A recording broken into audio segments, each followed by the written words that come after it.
Salut à tous, bienvenue collégiens et collégiennes, bienvenue pour cette petite vidéo courte sur une thématique. Alors, sans rentrer dans de grandes discussions pour vous dévoiler cette thématique, je vais vous montrer à quoi ça ressemble.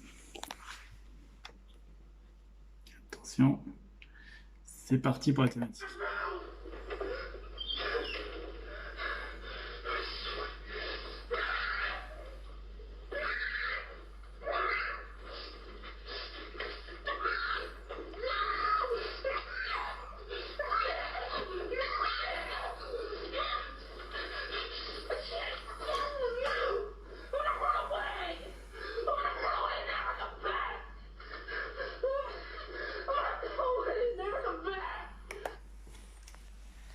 Bon, vous l'aurez compris, hein, la thématique du jour, c'est la colère.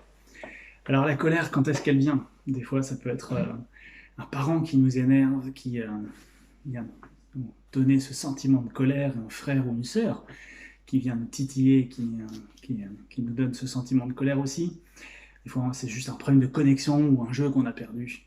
Voilà, c'est la colère. Et en fait, c'est surtout aussi quand on voit bien qu'il y a une direction qui se passe, qui n'est pas celle qu'on souhaite, pas celle que je souhaite. C'est la mauvaise direction. On veut m'interdire par exemple quelque chose à l'école, on veut m'interdire une sortie avec les potes, on veut éteindre la télé au mauvais moment, au moment où tout se passe. On veut m'interdire de geekage, horreur. Et là, la mayonnaise monte. Des fois, ça peut être aussi parce qu'on me juge, on pense que j'ai des pensées que je n'ai pas en fait, ou des fois, voilà, j'aimerais que mes parents me comprennent, et alors qu'en fait, ils prennent pas le bon chemin, hein, et ils ne me comprennent pas. Donc, c'est la technologie. Et donc, du coup, voilà, première chose, la direction que je ne souhaite pas. La deuxième chose, ça peut être aussi quand je juge l'action d'un autre. S'il vient vers moi, je pense tout de suite, il va venir m'ennuyer. La frangine qui vient, c'est encore, hein, ça va m'énerver. Et l'amour ne soupçonne pas le mal, on le sait, mais des fois, on juge l'autre et on peut avoir ça. Et c'est un peu, en fait, des fois, quelques petits grains. Alors, je vais vous montrer un petit truc. Quelques petits grains, je ne sais pas si vous voyez, et c'est un petit peu comme si on les mettait dans ce verre. Alors, on va faire l'expérience suivante. Je prends ces quelques petits grains et puis je les mets dedans. Et on voit ça boue, ça boue, ça boue, ça boue, ça boue. Et un petit peu, et là, la colère, elle est gentille, mais si j'en rajoute beaucoup, là, c'est l'explosion. Tout bout en moi, ça va déborder, c'est l'horreur. Et je me retrouve comme dans la vidéo. Ces quelques petits grains me font péter un câble, me font bouillir. Alors, quelles sont les conséquences de cette colère? On va voir une conséquence qui pourrait se passer. La peur mène à la colère mène à la haine mène à la souffrance. Et ouais. Bon, mais ça, c'est pas la vraie vie. Dans la vraie vie, qu'est-ce que sont les conséquences de la colère? Alors, Jésus nous le dit tout simplement dans Matthieu 5, verset 22, « Quiconque se met en colère contre son frère sera passible du jugement, c'est-à-dire d'aller en enfer. » On peut le voir aussi dans Romains au chapitre 2, au verset 3. « Comptes-tu donc, toi qui juges ceux qui pratiquent de telles choses, comme la colère par exemple, comptes-tu échapper au jugement de Dieu? Par ton obstination, parce que ton cœur se refuse à changer radicalement, tu t'amasses un trésor de colère pour le jour de la colère et de la révélation du juste jugement de Dieu. » Donc on le voit, la colère est passible d'un jugement qui nous fait aller en enfer. Et pourtant, Dieu, tu vas me dire, lui, il se met en colère, non? Dieu se met en colère. On le voit dans la Bible plusieurs fois. Mais Dieu se met en colère contre le mal. Et il ne pêche pas. Et ça ne dure pas. Dans le psaume 30, au verset 6, on peut voir la colère de Dieu dure un instant, mais sa faveur toute la vie. Sa faveur pour nous dure toute la vie. Et un court instant de colère. Alors pourquoi on est honteux finalement quand on regarde la vidéo là qu'on a vue tout à l'heure avec la colère et tout ça? Parce qu'en fait, pour l'homme, souvent, très très souvent, voire quasiment toujours, la colère égale le péché. Et c'est bien là le problème. Vous vous souvenez de l'histoire dans Genèse avec Jacob et son fils Joseph? On l'a vu ensemble. Et au chapitre 49, à la fin, Jacob bénit ses 12 enfants. Et pour deux de ses fils, Simon et Lévi, voilà ce qu'il dit. Que je n'entre pas dans leur complot, que je ne m'unisse pas à leur assemblée, car dans leur colère, ils ont tué des hommes, et dans leur caprice, ils ont coupé les jarrets des bœufs. Maudite soit leur colère, car elle est violente, et leur emportement, car il est cruel. Je les diviserai en Jacob, je les disperserai en Israël. C'est-à-dire que la conséquence de la colère, c'est bien le péché. Et si on prend Éphésiens, chapitre 4, au verset 26, voilà ce que nous dit Jésus.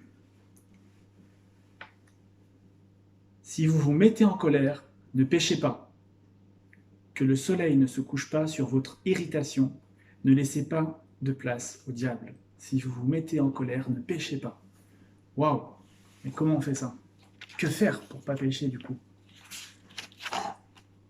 Alors la première chose, c'est peut-être de demander pardon à Dieu quand on est en colère, parce que si on ne s'est pas contrôlé, on a péché. Demandons pardon à Dieu. Et on peut aussi demander pardon à nos frères. On le voit dans Matthieu 5 au verset 23. Si donc tu vas présenter ton offrande sur l'autel, donc tu veux honorer Dieu, par exemple par une prière ou un chant, ça peut être pareil aujourd'hui. Si donc tu vas présenter ton offrande sur l'autel, et que là tu te souviennes que ton frère a quelque chose contre toi, laisse ton offrande là, devant l'autel, et va d'abord te réconcilier avec ton frère. Puis après tu pourras présenter ton offrande à Dieu. Va d'abord te réconcilier avec ton frère.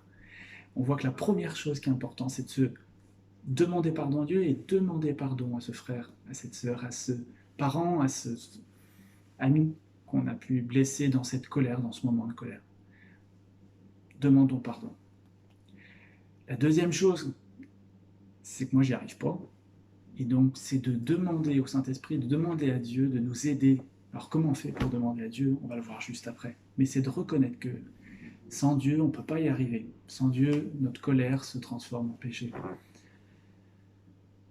On peut aussi se dire qu'on pourrait contempler l'infinie bonté de Dieu.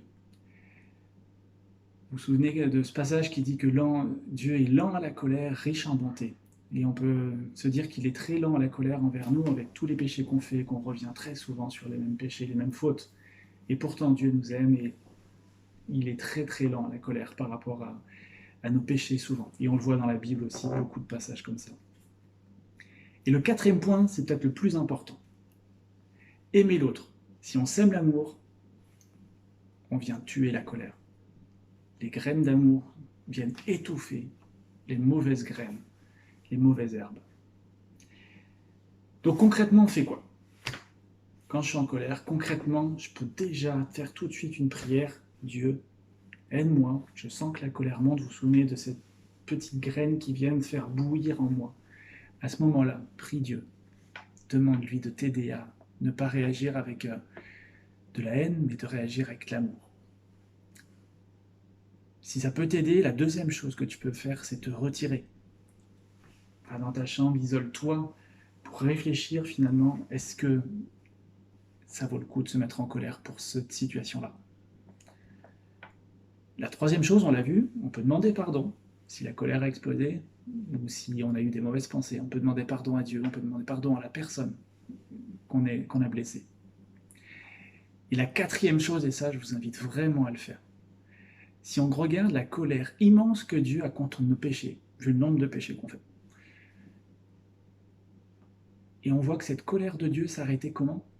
Quand est-ce que cette colère de Dieu s'est arrêtée? Elle s'est arrêtée envers nous grâce au sacrifice de Jésus qui est amour pour nous. Avec tout l'amour de Jésus pour nous, la colère de Dieu s'apaise. Elle s'en va. La colère s'arrête avec l'amour. Donc que faire très concrètement par rapport à ce verset? Dans Éphésiens 5, on le voit, versets 1 et 2. Imitez donc Dieu comme des enfants bien-aimés et vivez dans l'amour. Vivons dans l'amour, ça arrête la colère. Voilà ce que je voulais vous partager ce matin sur la colère. Alors j'ai 3 défis pour toi. Tu es prêt à les relever?